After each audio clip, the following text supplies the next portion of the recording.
Swami mama mai due buddhi nat murangala atm buddhi degasa dole bhagi bhima perlila.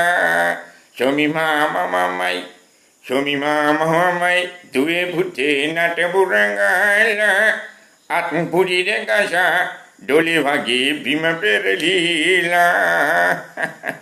හොඳයි දුවේ පුතේ මෙතෙක් කාලයක් වසර 30ක් පුරාවට ස්වාමි මාමා විදියට මම ඔබ වෙනුවෙන් ගීත ගායනා කළා. ඔබ මට ලොකු හයියක් වුණා මේ සංගීත ක්ෂේත්‍රයේ මෙතෙක් කලක් ඉන්න. ඉතින් මින් ඉදිරියට ඔබ මා සමග ඉඳී කියලා මං හිතනවා.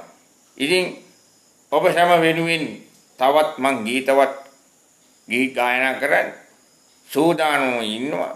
ඔබගේ සහයෝගය මට ලැබී කියලා හිතනවා. ඔබ සැමට ජය වේවා.